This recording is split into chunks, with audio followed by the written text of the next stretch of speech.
All right, great. So I think I'm going to go along with the theme that people have talked about here, which is preparing for your future, right? And this is where I think it's critical for students to take responsibility for their life, because all the fun is going to be in careers in fields that don't exist today. Okay? That's where all the opportunities are. Change is happening faster and faster in our economy, in our culture than ever before. So why do something that other people have already done? And so it's about finding a career or preparing for a career that doesn't exist, changing careers after you start, and essentially finding your passions, avoiding regret. It's never been better. Don't forfeit your right to dream. So I'm going to take a step back, talk a little bit about business, and this can apply to academics, but mostly on business, which is why do jobs exist? Right? So you take a big picture of why does a job exist. In the private sector, job exists because it's about making money. Right? I hire people not because I want to give them a future or a career, and it's nice when I do that, but I hire people because I want them to make me rich. Right? I certainly don't want to hire somebody and lose money. The job of my employees is to deliver profits to me as the owner of the company. I don't care how you deliver the profits, but that's why the job exists. I pay you a certain amount, you're worth more than that. Right? That's how it works in the private sector. Not just me being selfish. That's just a way an organization has to function in order to be self-sustaining. Right? So when I hire somebody, I say, are you comfortable working for me and making me rich in the process? Because if you don't understand that and you're not comfortable with that, you're in the wrong place. Okay? So at a minimum, I don't want to lose money, right? And you as an employee don't want to join a company and make them lose money. That would be a short-term career, right? So you can create value for an employer in lots of ways, right? You can generate revenues, you can reduce costs, reduce management time, not waste a lot of time telling you what to do or what not to do. You can help a company even lose less money, would be considered profitable. Right? And that could be along the lines of operational, improving accuracy, reducing errors, reducing returns, what have you. Another thing that's very useful to deliver is trust. Helping your boss or clients sleep at night. That's a tremendous value that people are willing to pay for. So that you can be a trusted partner. Someone gives you an assignment and they know it's going to be done, and they can worry about all the other problems they have on their plate. So ultimately, it's about being able to perform, generate profits. You can generate profits for yourself. That gives you freedom to take those profits and move to another employer or become an employer yourself. So as you move forward in terms of the career that you have, it's important to understand what those profits are. In academia, it's all about grant money. People who can get grants, so it's not just making money, but if you can generate grants and you can get grants, you can move from one university to another or one research institution to another. You're taking that money with you, you're creating jobs as you go along. That's how it works. Okay. So, being an entrepreneur, acting differently is all about adding value, right? So to be different means you have to think a little bit different, or to be, this is the way I look at it. On average, people are average. Okay? There's nothing we can do about that. That's the way the world works. Average, there will always be average people. On average, people will be average.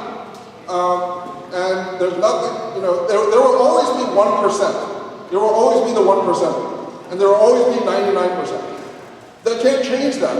People always say, there's the 1%ers are doing this, or the bottom 10% are doing. There will always be the bottom 10%. There will always be the top 1%. Right? That doesn't change. So on average is average. So I think some of the things that are important and skills that you can have is a willingness to think and be different, not worry about being weird, not worry about what other people think. I've raised 2 teenage girls, and one of the most critical things was to value your own opinion more than your stupid friends' opinions, and be confident in your own decisions, and to move forward. I will say, from a sexist perspective, some of the stupidest decisions I've ever made have been in situations where I've only been around other guys. Something about boys being together where stupid things all of a sudden seem to be good ideas. And if there was one girl in the group, they would say, is that a good idea? And we'd all say, oh no, that's a stupid idea. But when you're around just boys, so for the boys in the group, just be careful. There's a risk factor there. The logic goes away. So some of the things be willing to try and fail. There are a lot of people who stymie their careers academically because they're not willing to fail.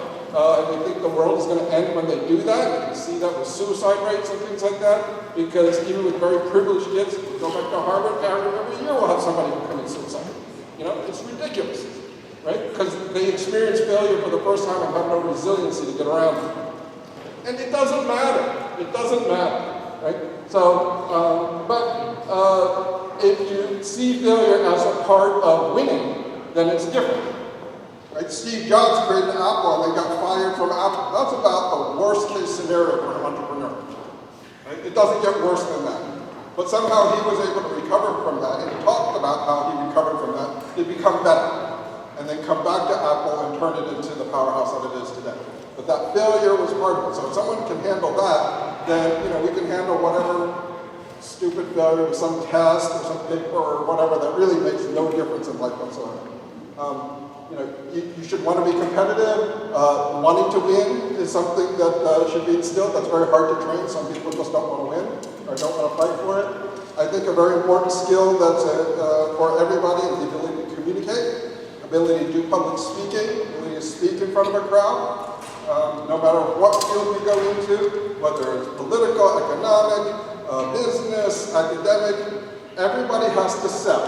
And selling doesn't mean selling a used car. Selling means convincing other people that your idea is worthy. Right? And people need to be able to do that in written form. People need to be able to do that in spoken form. And there are plenty of people who are very, very talented, whose careers are at a fraction of where they should be because they have a lack of comfort in speaking in front of groups. So if you have the opportunity to learn how to speak in front of a crowd, I would say take advantage. It doesn't matter what the subject is. That's a very important skill to have. In terms of business is fairly simple. Every kid in here knows how math works in business. Revenues have to be greater than expenses, right? We want profits. There's a power of compound interest, which you don't want to get on the wrong side of. And the cash flow is important, which just means the timing of the money is important. Power of compound interest. I learned the power of compound interest in 7th grade from my math teacher in pre-algebra, and it actually got me interested in business. At the end of the class, he said, and you probably can't do this today, but this was in Florida decades ago. I was like, if Jesus put $1 in a bank account with 5% simple interest and put $1 in another bank account with 5% compounded interest, what would it be worth today? See you tomorrow. And it was just a very interesting analysis of the difference between simple interest and compounded interest. I'll leave it to you to figure out the ultimately, what it's about is providing something other people don't want, right? If you want to be above average, if you want to do something different and add more value, you've got to provide something that gives you a competitive advantage. Okay? An area that comes up a lot is STEM. So we had all this thing about STEM education, study STEM, blah, blah, blah, more STEM. And what they never talk about is what do you take away from STEM? So everybody's for kids studying more things, but they never say, what are we going to study less of? Okay? So that's my pet peeve. But STEM is 3 parts. Right? There's science, and they're really, 4 parts, and they're really very distinct. And I think you need to think about those. If you're going into the STEM field, it's kind of an Asian thing, that you think about which of these that you're going to go into. Right? So there's science. And science is really focused on hands-on labs, experimentation, some collaboration, right? And the E is for engineering. Engineering, you're actually building something practical, you're converting idealistic designs into reality, and there's trial and error, changing materials, fixing things, dealing with workers or whatever to actually get something into production very different from something that you do in design. Math, part of it, math is really a very quiet study, right? You go into a room, you're by yourself, and you're thinking big thoughts. something that introverts are really good at, but it's much less collaborative. And then finally, it's technology. And the technology part is the part that combines the sciences into business or into something that's practical that turns into market, and that is self-sustaining, right? I talk about things where, you know, the difference between $1 machine, $1 in one machine and a 99-cent machine. So if I had a machine, I put $1 in, and it comes out with 99 cents, I lose a penny each time, I can do that 100 times and I'm out of money. $1 in one machine, I put $1 in, and $1 and a penny come out. I can do that an infinite number of times. The difference of 2 cents is the difference between 100 versus infinity. So it's very important to understand what break-even is and what it means to be sustainable versus unsustainable. So technology means creating something that the market will pay for, and that means that it generates profits. Okay. So my belief is that your career will probably be in a field that doesn't exist, okay? That's the most exciting area. Lots of us in here, your parents, are doing things that didn't exist when they were in college, certainly didn't exist when they were growing up. How did they end up there? How are you going to end up in something that doesn't exist? Now, we as parents and we as advisors or whatever may try to steer you to certain things, but you need to realize that we're just coaches in your life and you're the players. And you will see and experience things that we as coaches and parents will never see. And it behooves you to understand that position you're playing and to take advantage of those opportunities when they come up. Because these new fields are where you have the most opportunity as a young person. So I entered a career that didn't exist when I was in college. I went to a good college. It really didn't matter what I studied. So I actually didn't know I could make money in software. So had I known, when my business is software, had I known that you could make money in software, I would have taken more than one class in computer science. But I had no idea that you could make money in this thing. It just worked out that way. When I was in high school, a guy told me that the future was in an area where you would take data. The future was data. And that the value of data was that you will take people's data and sell it back to them. I had no idea what he meant. But a decade later, I realized that was my career. You know? So I don't have my own data. I take people's data, mess around with it, give it back to them.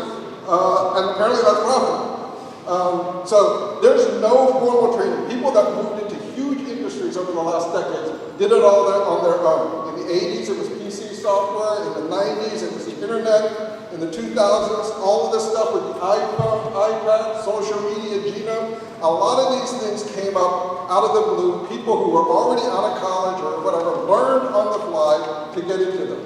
Where are we right now? There's huge things happening with 3D technology and printing and manufacturing and drones and energy. All of those things are wide open. And as a young person, you can spend all the time you want, all night or whatever, doing some things that old people can't do because of their families or they're just tired. You get a great competitive advantage when you do that. What's next? I don't know what's next. You know, nanotechnology looks hot, artificial intelligence, targeted medicine, I mean, on and on. All of these things, none of your parents are doing right now. Nobody's doing a lot of these things right now, and so it's great if you can do that. The key thing is solving problems that were unsolvable before. I'll tell you my fear as a parent. Mark Zuckerberg, who created Facebook, was at Harvard, and he had a few roommates that ended up helping him create Facebook. And they dropped out of college, and they're all billionaires, right? But one of his roommates, Dad, told him, no, stay away from Mark, he's trouble. You're going to law school, stick with your law school thing, stay away from Mark, right? So that's the father I don't want to be, right? Because the child saw that opportunity, wanted to do that opportunity, and the father's imposing their dream on their child instead of letting the child fulfill their dream. That's a generational mistake, a multi-generational mistake. Okay? So it comes down to finding and following your passions. There's lots of options in the world. You might as well find something you like and love. Because ultimately, you need to care more about it than other people. You certainly need to care more about it than your parents. And it's really difficult to be in a field and compete with others when other people care more about it than you do. Right? That's a really tough place to be. Right? Because other people are willing to spend all night and all weekend or whatever doing it because they love it, and you just want to leave at 5 o'clock. So, on average, people make average decisions, live an average life. The only way to avoid that is to not make average decisions, right? It's about being different and doing something different. I think in the end, money is nice, but ultimately it's about pursuing a dream, making a difference, because there's only one richest person in the world, right? And so you're never going to be that, and there's only one most famous person in the world, whatever it is. At some point, you need to decide what's important to you. And it's not just going to be about money. So be true to yourself, respect the decision of others, move forward, and go on. How are we doing on time? Okay. So the market may be an indicator of your passion, right? So you may be passionate about something, but if nobody wants to buy it, it's not going to be sustainable. That's what I meant about the profit machine or keeping something sustainable. I think friends matter. The friendships that you make now, the friendships you make later, those are things you can't buy. And so those are things that you should keep and make sure you foster. Having peers around to share experiences is important. It's important to have connections with other people and not think that everybody's having a perfect life, because nobody is. So it's really good to be able to learn from other people's mistakes so you can be creating your brand new original mistakes. Trust your opinions more than your friends. Set boundaries, learn how to say no. That's absolutely critical. Values and ethics matter. So that's one thing that's not very well taught, is that I think in the end, how you live your life and what you think is right and wrong is actually very critical. And I'm not a religious person or whatever, or karma or whatever, but I think what goes around comes around, and those things do matter. And I reiterated earlier, dumbest decisions I made was before. Okay, so the key is, in the way I lead this, is to avoid regret, not failure. Okay? And this is a critical part. Failure, when people say failure is not an option, that pisses me off.